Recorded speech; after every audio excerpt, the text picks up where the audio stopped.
Hey everybody, welcome to week 8, module 8 for ME144 heat transfer. So within this module here, what we're going to do is we're going to finish up our chapter 4, looking at two-dimensional steady-state conduction, in particular taking a look at the nodal network. Then we're also going to begin our chapter 5, looking at transient conduction, in particular looking at our lumped capacitance method. Then we'll go through a couple different example problems from both the end of chapter 4 and the beginning of chapter 5. Now, some bookkeeping items. You do have your quiz number 8. This has been posted to Blackboard, and this will be due on Friday, the 26th by 4 p.m. Now, just a reminder, I do have office hours from 9 a.m. till 10 a.m. on Mondays. If these times don't work for you, please send me an email or a chat through Teams. We'll find a time that does work. Also, there are 2 more sets of office hours that the TA has on Mondays and Wednesdays from 11 a.m. to 12 p.m.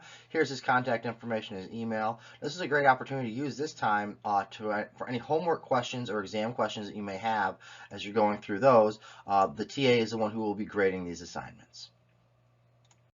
So one thing I did want to mention is that the university has decided to add these reading and respite days to this semester right here. So this is going to be March 24th and April 15th. Now the university has added these 2 days to the spring semester calendar to provide students and faculty alike with an opportunity to either catch up or take a break as we make our way through the semester. Now in a traditional spring semester, we'd have our spring break for this. We don't have that this semester with the late start. So this is the university's answers to add these 2 days to the calendar. So during those 2 days on March 24th and April 15th, there are going to be no classes. So as a result, there's also going to be no required appointments or meetings, no labs, no exams, no office hours, no online classes during those days, and no makeup work online that's added to the students' regular workload during those days. So it's important for the university that faculty and students have a brief rest during these time periods. So for our course here, this being fully online with no scheduled meetings times, this really does not affect this course too much. The only thing that really will be affected is that the TA does normally have office hours scheduled on Wednesdays. That does align with the March 24th reading day right there. So that's really the only thing that's going to be canceled for ME144 is that office hour on Wednesdays with the TA, but you will still have office hours with me on Monday and with the TA on Monday as well. All of our classes, our courses are going to be online with no scheduled date, so that's not going to make any difference for us there. We don't have any labs or required appointments or meetings or exams scheduled for during that time. So the only thing that's really going to change again is the office hours with the TA on Wednesday will not happen that week. So I just want to take a minute right now and go through the schedule for the rest of the semester with you. So if you can take a look, we're down here. I've boxed this in. We're at module 8, so we're about halfway through the semester right now. A couple things to note here. I have moved homework 4 till the following week right there to give you guys a little bit more time to play catch up. I know this was a busy couple weeks with all the exams and homework assignments with all your courses there. So I bumped this back a little bit there. I've also bumped homework 5 down a little bit as well. And I'll be posting this updated schedule onto Blackboard for you. So as you can see during this week, our module 8, we're finishing up chapter 4, looking at sections 4.4 and 4.5 with 2D conduction finite difference equations.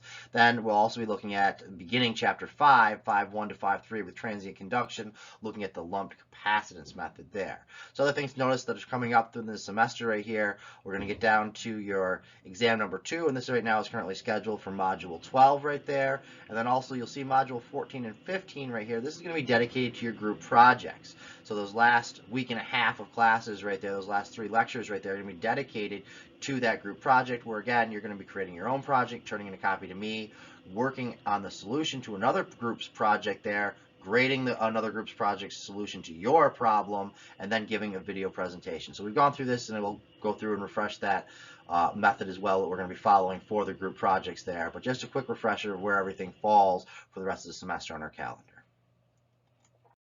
So as we get into module 8 right here, we're going to be looking at finite difference equations, looking at our nodal network, and then getting into some transient conduction, looking at our lumped capacitance method. So within this module, we'll look at the finite difference equations and consider the nodal network as a method to determine temperature distribution, which is wrapping up chapter 4. Then we're also going to begin chapter 5, where we're going to be developing procedures for determining time dependence of the temperature distribution within a solid during the transient process, as well as determining the heat transfer between the solid and its surroundings. This is what we're looking at within this module for module 8 here. So particular things that we'll be going through, we're looking at our finite difference method, looking at the nodal network, talking about our energy balance equation, getting into some transient conduction where we look at lumped capacitance method, and then going over and reviewing our Biot number as well as it applies to these theories.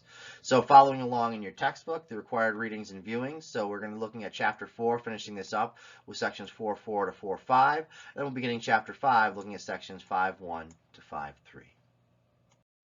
So we're going to break down this module into two different sections. So the first section we're going to look at here is Module 8.1. In Module 8.1, we're going to be taking a look at 2D conduction, wrapping up Chapter 4, particularly looking at our finite difference equations. So what we're going to do is we're going to use the nodal network to determine temperature distribution. So we're going to formulate a system of linear algebraic equations as a matrix equation and briefly discuss its solution by the matrix inversion method there.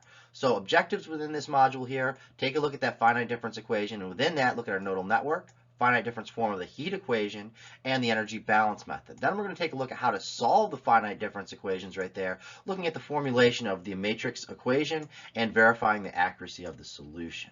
So activities in this module go over these key concepts, theories, and equations, talk about some practical applications, and then go through some actual problem solving as well.